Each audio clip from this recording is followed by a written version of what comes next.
Radio Kantipur, radio राष्ट्रको।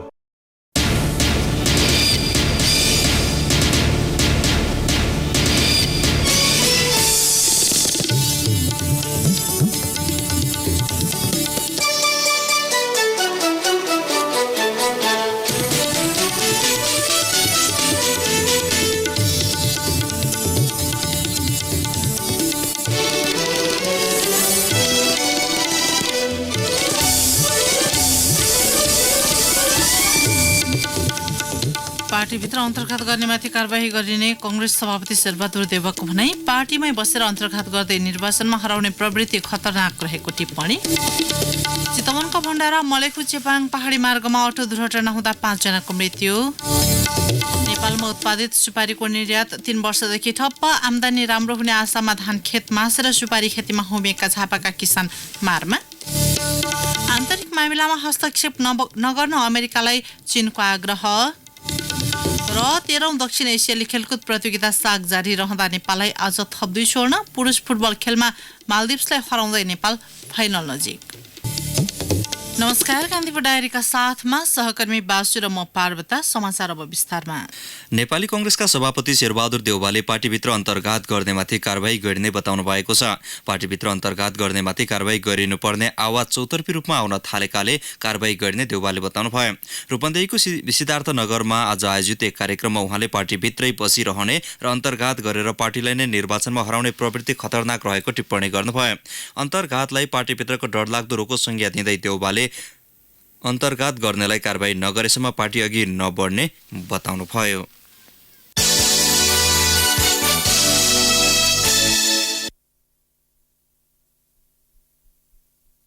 चितवनको भण्डारा मलेखु चेपाङ पहाडी मार्गमा आज बेलुका अटो दुर्घटना हुँदा 5 जनाको मृत्यु भएको छ। राप्ती नगरपालिका 4बाट भण्डाराको चौकी डाँडा जाँदै गरेको ना 1 ख 6409 नम्बरको अटो रिक्सा अनियन्त्रित भई पल्टिएको चितवन जिल्ला प्रहरी कार्यालयले जनाएको छ। जिल्ला प्रहरी कार्यालयका डीएसपी एकनारायण कोइरालाका अनुसार मृत्यु हुनेमा पर्वतका 35 वर्षीय श्यामप्रसाद तिवारी छन्। अनि 4 जनाको शनाखत हुन नसकेको उहाँले बताउनुभयो। तिवारीको भरतपुर स्थित शिक्षण अस्पतालमा उपचारका क्रममा मृत्यु भएको हो। अन्दाजी 35 वर्षीय पुरुषको पनि उपचारको क्रममा मृत्यु भएको प्रहरीले जनाएको छ। अटोमा 6 जना सवार थिए। भूमि व्यवस्था सहकारी तथा गरिबी निवारण मन्त्री पद्मा कुमारी अर्यालले कर्मचारीलाई सेवाको रूपमा काम गर्न आग्रह गर्नुभएको छ। जनतालाई दुःख दिने काम नगर्न आग्रह गर्दै कर्मचारीको कुशलता कार्यालयको ढोकादेखि नै झल्किनु पर्ने उहाँले उल्लेख गर्नुभयो। भूमि व्यवस्था सहकारी तथा गरिबी निवारण मन्त्रालय, नापी विभाग र भूमि व्यवस्थापन तथा अभिलेख विभागले कास्कीमा आयोजना गरेको वार्षिक प्रगति समीक्षा गोष्ठीमा मन्त्री अर्यालले कर्मचारीले मुख्यतया आफ्नो कार्यालयको व्यवस्थापनमा ध्यान दिए जनताले शास्ति भोग्नु नपर्ने दावी गर्नुभयो। उहाँले मालपोत नापी कार्यालयमा हुने आर्थिक अनियमितता र भ्रष्टाचारका घटनालाई रोक्न कर्मचारीलाई जागिरे मानसिकताबाट माथि उठेर काम गर्न पनि आग्रह गर्नुभयो। मन्त्री अर्यालले मन्त्रालय नयाँ ढङ्गबाट अगाडि बढ्न खोजेको भन्दै निराश हुनुपर्ने अवस्था नआउने दावी गर्नुभयो। नेपालमा उत्पादित सुपारीको निर्यात 3 वर्षदेखि ठप्प छ। राम्रो आम्दानी हुने भएपछि धान खेत मासेर सुपारी खेतीमा होमिएका झापाका किसान यति बेला सुपारी बिक्री नहुँदा मारमा परेका छन्। तर सरकारले प्रधानमन्त्री कृषि आधुनिकीकरण परियोजना अन्तर्गत झापामा सुपारी जोन कार्यक्रम लागू गरेको छ।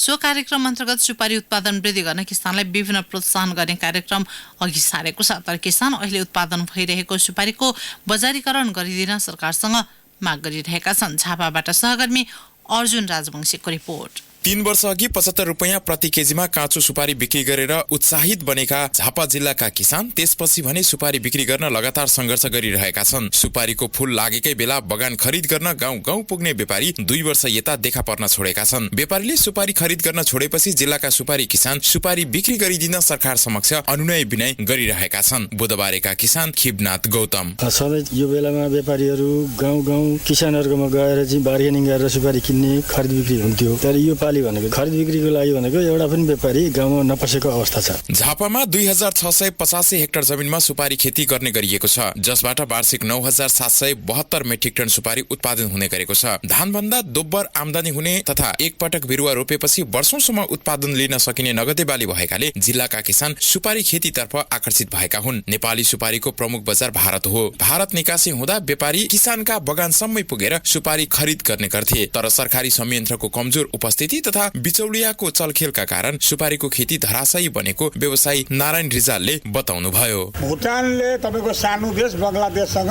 बिना पर्मिट लाने दिएको छ माल, भन्सार तिर्नु पर्दैन क्या। बर्माको माल आउँदो रहेछ बिना भन्सार, बर्माको माल सस्तो रहेछ हाम्रो भन्दा, त्यो भएर हाम्रो माल नभएको रहेछ क्या। त्यो कम्पिटिसनमा जानेका लागि के हुनु पर्यो त भन्दा भन्सार छुट हुनु पर्यो हाम्रो। सुपारी बिक्री नभएपछि सुपारी खेतीबाट किसान पलायन भइरहे पनि सरकारले भने त्यसतर्फ अझै ध्यान पुर्याउन सकेको छैन। सरकारले 2074 मा झापालाई सुपारी जोन घोषणा गरेको थियो। जोन कार्यक्रम अन्तर्गत सरकारले सुपारी उत्पादन वृद्धिका लागि यो वर्ष 1,16,85,000 रुपैयाँ विनियोजन गरेको छ। जोन कार्यक्रम अवधिभर किसानको सुपारी बिक्री नभएको समस्यालाई समाधान गरिने जोन सञ्चालक समितिका अध्यक्ष शेखरनाथ अधिकारीले बताउनुभयो। सुपारी जोनको उद्देश्य नै उत्पादन, प्रशोधन र बजारीकरण। जोनको अवधिभरमा सुपारी किसानहरूले मेरो सुपारी बिकेन, यो सुपारीले भाउ पाएन भन्ने अवस्था रहने छैन भन्ने कुरा मलाई लागेको। विक्रम सम्वत 1988 मा पान खानका लागि भारतको आसामबाट झापामा भित्रिएको सुपारीले व्यवसायिक खेतीको रूप लिएको हो। निर्यातजन्य कृषि उत्पादनको राम्रो सम्भावना देखेपछि जिल्लामा सुपारीका 40 बढी सहकारी स्थापना भएका छन्। गाउँ-गाउँमा दर्जनौं प्रशोधन केन्द्रहरू खुलेका छन्। नेपालभित्र पर्याप्त बजार नहुनु तथा प्रमुख बजार भारत निकासी पनि 3 वर्षदेखि ठप्प हुँदा सुपारी खेती र व्यवसायमा आफूहरूले गरेको करोडौं रुपैयाँको लगानी सरकारी उदासीनताका कारण जोखिममा परेको किसान र व्यवसायीहरूको आरोप छ। रेडियो कान्तिपुरका लागि अर्जुन राजवंशी, झापा। लामो समयदेखि भारतको दरभंगा स्थित बालगृहमा बस्दै आएका 5 किशोरलाई ग्लोइङ नेपाल फाउन्डेसनको पहलमा उद्धार गरिएको छ। शुक्रबार राति दरभंगाबाट उद्धार गरिएका उनीहरूलाई अभिभावकको जिम्मा लगाइएको छ। फाउन्डेसनका अध्यक्ष सरोज रायका अनुसार उद्धार गरी ल्याइएका किशोरहरू 11 देखि 16 वर्ष उमेर समूहका छन्। उनीहरू विगत 9 महिनादेखि बालगृहमा बस्दै आएका थिए। उद्धार गरिएकामा बाराको कलैया नगरपालिका 7 का 11 वर्षीय सुमित दास, महागढीमाई नगरपालिका 10 का 14 वर्षीय इन्ताज हवारी, सर्लाहीको चक्रघण्टा गाउँपालिका 6 का 15 वर्षीय दिपेश कुमार यादव, सोही ठाउँका 16 वर्षीय कृष्ण कुमार तथा महोत्तरीको समसी गाउँपालिका 2 का 16 वर्षीय शेख नेमतुल्ला रहेको फाउन्डेसनका अध्यक्ष रायले जानकारी दिनुभयो। घर परिवारलाई थाहै नदिई यसरी भाग्ने किशोरहरू मध्ये अधिकांश दिल्ली, मुम्बई तथा पन्जाब जाने क्रममा भारतीय सुरक्षाकर्मीले उनीहरूलाई नियन्त्रणमा लिई बालगृहमा राखेका थिए। दरभंगा बालगृहका अनुसार ती किशोरहरूका अभिभावकसँग सम्पर्क गरी स्वदेश फिर्ता ल्याइएको फाउन्डेसनका अध्यक्ष रायले जानकारी दिनुभयो। कान्तिपुर डायरीमा अब ब्रेकको पालो। कान्तिपुर डायरीमा अब बाँकी प्रसङ्ग दाताको सहयोगमै भए पनि खोडाङमा रगत परीक्षण गर्ने मेसिन सञ्चालनमा आएको छ। जिल्ला अस्पतालमा सो मेसिन सञ्चालनमा आएसँगै 200 को ल्याब टेस्ट गर्न 12,000 भन्दा बढी खर्च गर्नुपर्ने बाध्यता हटेको छ। थप विवरणसहित खोटाङबाट सहकर्मी उत्तम चौलागाई। जिल्ला अस्पताल खोटाङमा मुटुको भल फेरेका बिरामीको रगत परीक्षण सुरु गरिएको छ। ब्रिटिस गोर्खा वालफेयरको 1,20,000 आर्थिक सहयोगमा एनालाइजर मेसिन अस्पताललाई उपलब्ध गराएपछि बिरामीले नियमित रगत परीक्षण गराउन पाउने भएको मुटु बिरामी रुद्रप्रसाद ढुङ्गानाले बताए। यो मेसिन जिल्ला अस्पताल खोटाङमा आइसकेपछि चाहिँ हामी जसरी महिनैपछि बाहिर धरान विराटनगर काठमाडौँ जानु पर्थ्यो आफ्नो रगतको चेक गर्नको लागि, बाहिर ठुला सहरहरूमा गएर जाँच गर्नुपर्ने कुराको चाहिँ अन्त्य भएको छ। जिल्ला अस्पताल दिक्तेलमा PTINR एनालाइजर मेसिन आएपछि जीवनभर रगत पातलो बनाउने औषधि सेवन गरिरहेका मुटुका बिरामीहरूको रगत पातलो भए नभएको परीक्षण गर्नलाई सजिलो भएको छ।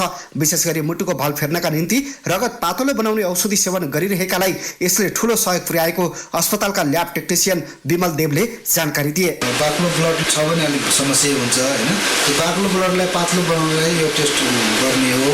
यो मेसिन नहुँदा मुटुको शल्यक्रिया गरेर रगत पातलो बनाउने औषधि सेवन गरिरहेकालाई महिनै पछि रगत परीक्षण गराउन ठूला अस्पताल जानुपर्ने बाध्यता थियो। तर यो मेसिन आएपछि अब भने त्यस प्रकारका मानिसहरूले ढुक्कका साथ जिल्ला अस्पताल दिक्तेलमै रगत परीक्षण गराउन सकिने भएको हो। गोर्खा वालफेयरले सिस म्याक्स कम्पनीको मेसिन अस्पताललाई निशुल्क दिएपछि औषधि सेवन गरेर रगत पातलो बनाइरहेका बिरामीलाई सबैभन्दा बढी सुविधा भएको छ। करिब 200 रुपैयाँमा रगत परीक्षण गराउन ठूला अस्पताल जाँदा कम्तीमा 50,000 भन्दा बढी खर्च गर्नुपर्ने बाध्यता हल भएको अस्पतालका निमित्त प्रमुख रोशन गुवाछाले बताए। यो पिटिआइएनआर जाँच जुन हेरेर सामान्य लाग्छ, तर यही जाँच गर्नलाई मान्छेहरू यहाँदेखि काठमाडौँसम्म धाउनुपर्ने अवस्था थियो।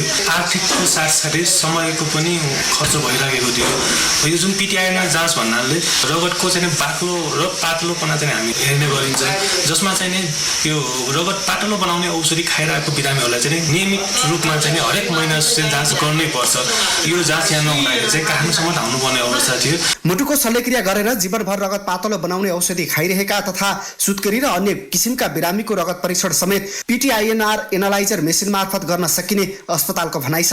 मानवीय स्वास्थ्यसँग प्रत्यक्ष सम्बन्ध राख्ने साना तर बहुउपयोगी यस्ता मेसिन दूरदराजका बस्तीहरूमा पुगे सानो उपचारका लागि महँगो खर्च गर्नुपर्ने र बिरामीले अकालमै ज्यान गुमाउनु पर्ने समस्या हल हुनेमा दुई मत छैन। रेडियो कान्तिपुरका लागि उत्तम चौलागाई, खोटाङ। अस्ट्रेलियाको मेलबर्नमा एक नेपाली विद्यार्थीको मृत्यु भएको छ। तनहुको गुढाङदी घर भएका दिपेन्द्र खनाल आफू बस्ने घरको बाथरुममा मृत अवस्थामा फेला परेका थिए। 11 वर्षकी विद्यार्थी भिसामा अस्ट्रेलिया गएका उनले केही समय पहिले प्रोटेक्सन भिसाको आवेदन दिएका र त्यसपछि उनी यसैको कानुनी प्रक्रियामा रहेको उनका आफन्तले जानकारी दिएका छन्। साथीहरूसँग बस्दै आएका उनको मृत शरीर बाथरुममा झुन्डिएको अवस्थामा फेला परेको थियो। अस्ट्रेलिया स्थित नेपाली दूतावासकी उपनियोग प्रमुख द्रुपदा सापकोटाले पछिल्लो समयमा यस्ता दुःखद घटना भइरहेको र यस्ता घटना कम गर्न प्रोत्साहन गर्ने कार्यक्रम आवश्यक भएको बताउनुभयो।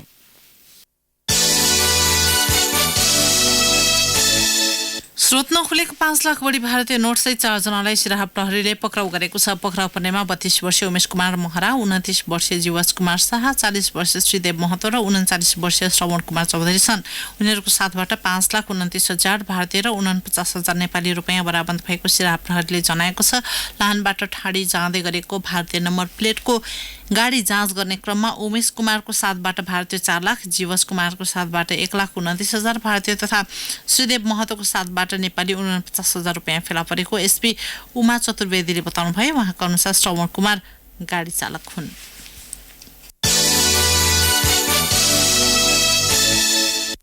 माथिल्लो मनाङ क्षेत्रको मनाङ नेस्याङ गाउँपालिका 4 मनाङ गाउँको एक होटलमा विदेशी पर्यटक मृत अवस्थामा भेटिएका छन्। डीएसपी टिका बहादुर कार्कीका अनुसार मनाङ गाउँको हिमालयन सिङ्गी होटलमा जापानिज नागरिक 67 वर्षीय हिसाको कोरी नामक महिला मृत अवस्थामा भेटिएकी हुन्। मनाङ गाउँ समुद्री सतहदेखि 3,519 मिटर उचाइमा छ। हिजो साँझ पति पत्नीसँगै सुतेको र आज बिहान उठाउन खोज्दा पत्नी नउठेपछि पतिले होटल सञ्चालकलाई जानकारी गराएका थिए। कान्तिपुर डायरीमा अब सर्लाही डायरीको पालो। सर्लाही डायरीमा ओम प्रकाश ठाकुरको नमस्कार। चालू सिजनका लागि उखुको मूल्य निर्धारण नहुँदा सर्लाही सहित उखु खेती हुने तराईका जिल्लाका किसान अन्यलमा परेका छन्। उखु काट्ने समय सुरु हुन लाग्दा समेत सरकारले यस वर्षका लागि उखुको मूल्य तोक्न सकेको छैन। अन्यलताका बीच कतिपय किसानले भने चिनी मिलबाट बेलैमा भुक्तानी नपाउने समस्याले गर्दा सस्तो मूल्यमा सखर उत्पादन गर्ने क्रसर उद्योगमा उखु बेच्न थालेका छन्। तेस्रो खुट्टी उखु रहेका किसानले गहुँ तथा दलहन बाली लगाउन ढिलो हुने हुँदा उखु बेचेर खेत खाली गर्न हतारिएका छन्। समयमा उद्योग सञ्चालनमा नआए उखु सुक्ने र अर्को बाली पनि लगाउन नपाउँदा दोहोरो क्षति बेहोर्नु पर्ने किसानको दुखेसो छ। मूल्य कायम भएपछि पनि किसानले सहमति अनुसार बेलैमा भुक्तानी पाउन सकेका छैनन्। सर्लाहीमा मापदण्डको ख्यालै नगरी बनाइएका सडकले दैनिक जसो दुर्घटना भइरहेको छ। सडककै कारण अकालमा ज्यान गुमाउने र घाइते हुने क्रम बढेको हो। सडक विस्तार गर्दा ग्रेड तथा घुम्ती मिलाइएको छैन भने ग्रामीण क्षेत्रमा बिजुलीको पोल बीचमै छाडेर कालोपत्रे गरिएको छ। स्थानीय तह र संसदीय कोष मार्फत विस्तार भएको सडकमा उपभोक्ता समिति र डोजरका अपरेटर प्राविधिक भई सडक विस्तारको लहरसँगै वर्षेनी ठूलो संख्या मानवीय क्षति भइरहेको छ। जिल्लामा दैनिक जसो हुने दुर्घटनामा चालकको लापरवाहीसँगै सडकको अवस्था पनि दोषी रहेको प्रहरी नायब उपरीक्षक प्रतीत सिंह राठौरले बताउनुभयो। हिउँदे बालीको रूपमा फसाइरहेको मकै खेतीमा फौजी किराले सखा पार्न थालेपछि जिल्लाको उत्तरी तथा पश्चिमी क्षेत्रका किसान चिन्तामा परेका छन्। नगदे बालीको रूपमा रहेको मकैमा फौजी किराले क्षति पुर्याउन थालेपछि पटक पटक विषादी छरे पनि किरा नभएको किसानहरूको गुनासो छ। खेतमा लगाएको मकैको पात किराले खाएर आधा सरो ठुटो बनाएको किसानहरू बताउँछन्। यसरी किराका कारण अर्को बाली फेर्दा घाटा बेहोर्नु परेको किसानको दुखेसो छ। फौजी किराले धान, मकै, रहर, मसुरो र तरकारी बालीमा पनि क्षति पुर्याइरहेको र यसलाई नियन्त्रण गर्न चुनौती रहेको कृषि ज्ञान केन्द्रले जनाएको छ। जिल्ला भन्सार कार्यालय सर्लाहीले लिलाम प्रक्रिया सुरु नगर्दा दर्जनौं सवारी त्यसै थन्किएका छन्। नेपाल प्रहरी र सशस्त्र प्रहरीले विभिन्न समयमा अवैध सामान सहित बरामद गरी बुझाएका सवारी जिल्ला भन्सार कार्यालयमा पेवारिसे बनेको हो। भन्सारले आर्थिक वर्ष 2072-73 देखि बरामद भएका सवारी साधन हालसम्म लिलाम प्रक्रियामा लान सकेको छैन। अल्पत्र परेका अधिकांश सवारी साधन भारतीय नम्बर प्लेटका छन्। हवस् त सर्लाही डायरी आजलाई यति नै। ओम प्रकाश ठाकुर बिदा हुन्छु। नमस्कार। जिल्ला डायरी कान्तिपुर डायरीमा पुनः ब्रेकको पालो। अब आर्थिक प्रसङ्ग। चालु आर्थिक वर्षको पहिलो चौमासिकमा चियाको निर्यात करिब 25%ले घटेको छ। व्यापार निकासी तथा प्रवर्धन केन्द्रका अनुसार साउनदेखि कार्तिकसम्म 1,16,88,96,000 रुपियाँ बराबरको चिया निर्यात भएको छ। यो अघिल्लो वर्षको सोही अवधिको तुलनामा 24.7% अर्थात् 38,41,31,000 रुपियाँले कम हो। अघिल्लो आर्थिक वर्ष 1,55,30,27,000 रुपियाँको चिया निर्यात भएको केन्द्रको तथ्याङ्क छ। नेपालमा उत्पादित चिया Bharat, German, Japan, France, Italy, Hong Kong, Australia लगायतका मुलुकमा निर्यात हुँदै आएको छ। अब अन्तर्राष्ट्रिय प्रसङ्ग। आफ्नो आन्तरिक मामिलामा हस्तक्षेप नगर्न अमेरिकालाई चीनले आग्रह गरेको छ। चीनिया शीर्ष कूटनीतिज्ञ याङ जीजीले अमेरिकी विदेश मन्त्री माइक पोम्पियोलाई टेलिफोन गरेर आन्तरिक मामिलामा हस्तक्षेप नगर्न आग्रह गर्नुभएको बीबीसीले उल्लेख गरेको छ। अमेरिकाले हालै पारित गरेको उइगुर मानवाधिकार नीति ऐन र हङकङ ह्युमन राइट्स डेमोक्रेसी ऐनप्रति सङ्केत गर्दै उहाँले अन्तर्राष्ट्रिय सम्बन्धको गम्भीर उल्लङ्घन गरेको आरोप समेत लगाउनु भएको छ। वासिङटनलाई आफ्ना गल्तीहरू सच्याउन र तुरुन्त हस्तक्षेप रोक्न समेत उहाँले आग्रह गर्नुभएको छ। अस्ट्रेलिया स्थित सिडनीको उत्तर पश्चिम क्षेत्रमा डढेलोका कारण 60 किलोमिटर क्षेत्र आगलागीबाट प्रभावित बनेको छ। 3 लाख हेक्टर क्षेत्रमा आगलागी भएको बीबीसीले उल्लेख गरेको छ। अस्ट्रेलियाको सबैभन्दा बढी जनघनत्व भएको सिडनीको डढेलो लागेको क्षेत्रका स्थानीयलाई सुरक्षित स्थानमा सार्न प्रशासनले आग्रह गरेको छ। गत अक्टोबरमा अस्ट्रेलियाका जंगलबाट सुरु भएको आगलागीका कारण 6 जनाको मृत्यु भएको थियो। 700 घर नष्ट भएका थिए। दक्षिणी गोलार्धको अस्ट्रेलियामा गर्मी मौसम सुरु भएसँगै सुक्खाका कारण डढेलोका घटना हुन सक्ने भन्दै यसअघि नै मौसमविदहरूले सतर्क गराएका थिए। आगो Queensland, Victoria, South Australia, Western Australia, तास्मानियामा फैलिरहेको छ। अब खेल प्रसङ्ग। दक्षिण एसियाली खेलकुद प्रतियोगिता सागको 13औं संस्करण अन्तर्गत आज भएका विभिन्न स्पर्धामा नेपालले थप 2 स्वर्ण पदक जितेको छ। यो सँगै जारी सागमा नेपालको स्वर्ण पदकको संख्या 43 पुगेको छ। कुस्तीमा नेपालकी संगीता धामीले स्वर्ण पदक जितेकी छन्। जनकपुरमा आज भएको 55 केजी तौलसम्मको खेलमा उनले बङ्गलादेशकी सकिरा रेनीलाई 5-1 ले पराजित गर्दै स्वर्ण जितेकी हुन्। पुरुष म्याराथनमा नेपालका किरण सिंह बोगटीले स्वर्ण पदक जितेका हुन्। बोगटीले 42.195 किलोमिटरको निर्धारित दूरी 2 घण्टा 21 मिनट 17 सेकेन्डमा पूरा गरे। त्यस्तै भारतका खेलाडीहरूले रजत र काँस्य पदक जितेका छन्। महिला 100 मिटर ब्याक स्ट्रोक पौडी खेलमा नेपालकी पौडीबाज गौरीका सिंह भारतीय खेलाडीसँग पराजित भएकी छन्। उनले रजत पदकमै चित्त बुझाइन्। आज भएको खेलमा उनले निर्धारित दूरी 1 मिनट 3.15 सेकेन्डमा पार गरिन्। गौरीकालाई पराजित गर्दै भारतकी मन्ना राजीव पटेलले स्वर्ण पदक जितिन्। यस्तै महिला म्याराथनमा नेपालकी पुष्पा भण्डारीले रजत पदक जितिन्। भण्डारीले 2 घण्टा 50 मिनट 11 सेकेन्डमा निर्धारित दूरी पूरा गरिन्। श्रीलङ्कन खेलाडी हेरुनी केसाले 2 घण्टा 41 मिनट 24 सेकेन्डमा 42 किलोमिटर दूरी पार गर्दै स्वर्ण पदक जितेकी छन्। फेन्सिङको महिलातर्फको साब्रे इभेन्टमा नेपालले रजत जितेको छ। बङ्गलादेश विरुद्धको खेलमा नेपालका लागि रबिना थापाले 10 अङ्क जोडिन्। बङ्गलादेशकी फातिमा मोजिबले 15 अङ्क जोड्दै स्वर्ण जितिन्। साखेलमा फेन्सिङलाई पहिलो यस संस्करणबाट समावेश गरिएको हो। यस्तै भारतले 110 स्वर्ण 69 रजत र 35 काँस्य सहित 214 पदकका साथ तालिकाको शीर्ष स्थानमा कायम छ। 43 स्वर्ण 34 रजत र 65 काँस्य सहित 142 पदक। यसलाई फेरि सुन्नुहोस्। नेपालले 43 स्वर्ण 34 रजत र 65 काँस्य सहित 142 पदक जितेको छ। श्रीलङ्काले 30 स्वर्ण सहित 170, पाकिस्तानले 23 स्वर्ण सहित 87, बङ्गलादेशले 7 स्वर्ण सहित 84, मालदिप्सले 1 स्वर्ण सहित 3 पदक जितेको छ। 6 वटा काँस्य जितेको भुटानले स्वर्ण भने जितेको छैन।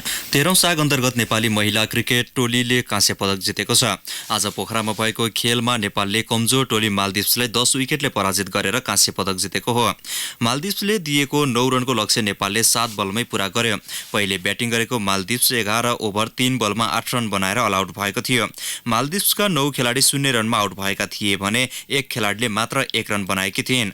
मालदिप्सलाई न्यून रनमा समेट्न नेपालका लागि अञ्जली चन्दले 4 ओभरमा 1 रन मात्र दिएर 3 विकेट लिइन्। रुबिना छेत्री र सीता राणा मगरले 2-2 विकेट लिए। मालदिप्सले दिएको लक्ष्य पक्ष्याउने क्रममा नेपालकी कप्तान काजल श्रेष्ठले 2 र रोमा थापाले 5 रन बनाएका थिए। 13औं अन्तर्गतको पुरुष क्रिकेटमा नेपाल बङ्गलादेशसँग पराजित भएको छ। काठमाडौँको कीर्तिपुर स्थित त्रिवी क्रिकेट मैदानमा आज भएको खेलमा नेपाली राष्ट्रिय टोली बङ्गलादेशको 23 वर्ष मुनिको टोलीसँग 44 रनले पराजित भएको हो।